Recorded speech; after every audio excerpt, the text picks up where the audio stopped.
Hello. I just want to come on here and talk about my dice towers for a minute because I like them and I think they're really cool.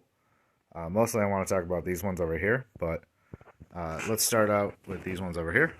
They're both made of 3D printed resin. This one I got at a LARPing tournament, and this one I got at uh, an Etsy shop. And I painted them both myself. And as you can see, I used two different colors of stone.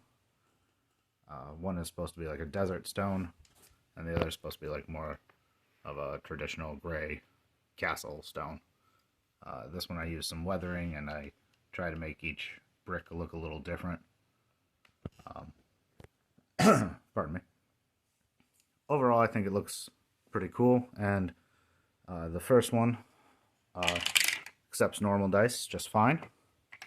But when you get slightly larger dice, that one works just fine. But any larger than that, and it doesn't work.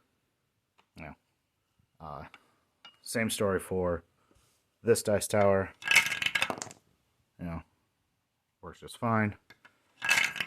Those ones work just fine, and these ones, they get stuck. And then I have to turn the thing over and get it out. But that wasn't the problem that I was trying to solve with these metal dice towers. You see, I got some metal dice.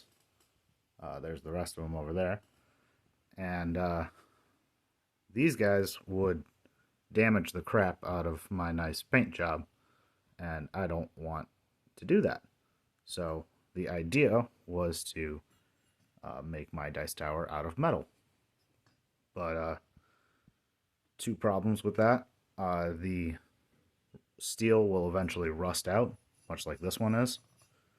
And if you try to put enamel on it, then you're doing, you have the same problem, chipped paint, which would then lead to the first problem of rusting.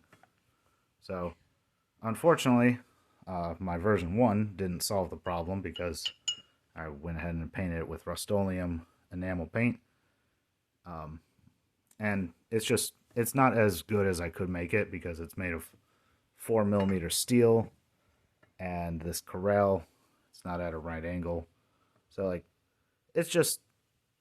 I wouldn't be satisfied if I left it like this. So, I wanted to do a few experimental designs. This one, I wanted to experiment with the shape of it. So as you can see, it's got like a kickstand in the back, and it's got an open design for its chute, so it doesn't have these like sidewalls. And the idea was that it would drop down into there, and 9 times out of 10 it would end up in this little corral, if not, back behind it because it bounced off of this wall or something. And that's pretty cool, but I can't do any felt runner while the pins are in this orientation. It would have to be running this way. So that's a good second model. Additionally, I used the same thickness of steel because I was switching from TIG welding to MIG welding, which is generally better for this thickness of steel. And mind you, it was a lot easier, but I am a TIG welder by choice, mostly because of the control that it gives me, and I don't end up with undercut like that.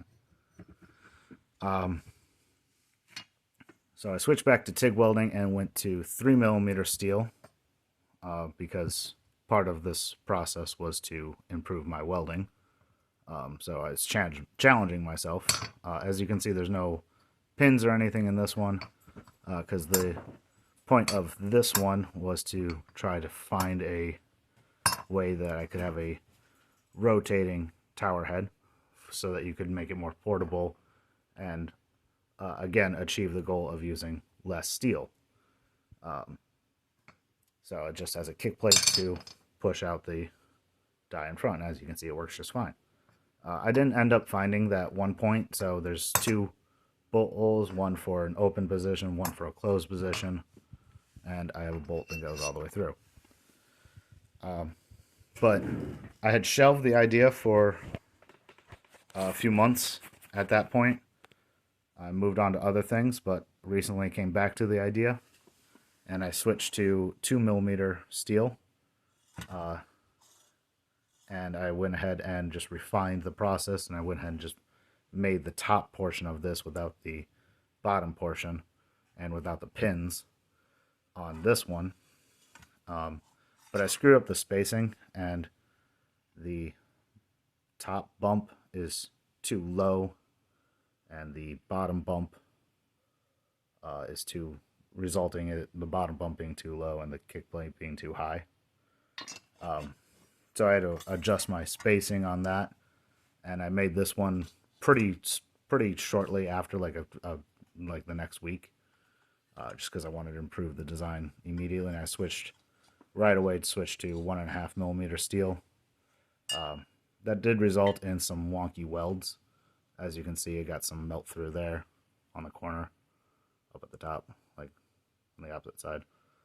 But I ground it down mostly, so it's nice and smooth. And if you weren't a welder, you wouldn't necessarily notice those sort of things, like that terrible weld there, that globule there. Anyway, these are all prototypes, so their actual aesthetic is not super important yet. Anyway, additionally, I added this pin here so that the die has to bounce off of this front bump, and then it can bounce off this, bounce off the back bump, and then bounce off the front bump, and then hit the kick plate and come forward.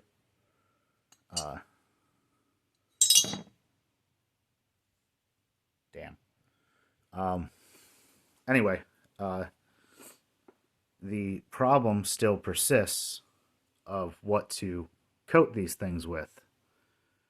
Now that I got a solid design locked in my head, this is the design I'm going to go with.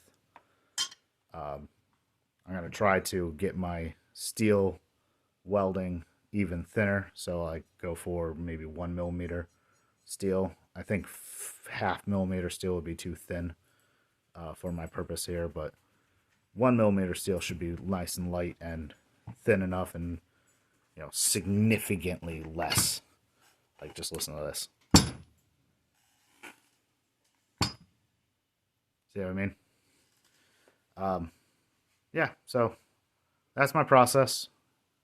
I'm almost ready for, I think, powder coating, and if I want to spend the money on it, electroplating and nickel would be really cool. I'd have to polish the surface here, of course. But yeah, I decided that the corrals here, while nice and nifty and cool, is ultimately pointless, because the idea is that you can just put this in your backpack and set it up on the table, and that's just fine. Or you could put it into a nice nifty dice tray like this one, or like your box over here.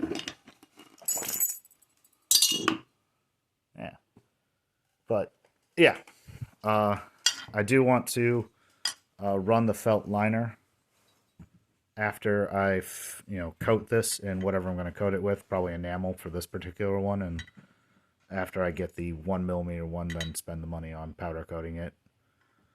But yeah, I want to run the felt liner underneath the pin, almost to the weld down here underneath the front bump, and then of course line it with the top all the way down to the bottom of the kick plate, kind of like this. But this one had pins that prevented me from making the felt runner go all the way down. So yeah, I want to paint this in enamel and glue the felt to it, so that it is also a finished product. I don't think the enamel paint will be too much of an issue, because as you can see, the sidewalls don't get a whole lot of damage, because the bouncing is almost all back and forth, especially without that pin there in its counterpart. There's going to be no back and forth, it's all going to be front to back. So with just felt on the front there, I think I can get away with just enamel paint. But I want to paint this enamel, and then if that doesn't work and I get down to 1mm steel, I'll spend the money and powder coat it and see if that holds up to these guys, because I got a handful of them and I want to use them for like dragon encounters, because some of them got this really cool, oh, come on, focus on it, dragon motif. I don't know if you guys can see that or not. There it is. Boom. Dragon. Anyway. Yeah, I want to use my metal dice on my metal dice tower. Get it? My metal dice tower. It's a metal dice tower. Anyway, thank you for listening to my video.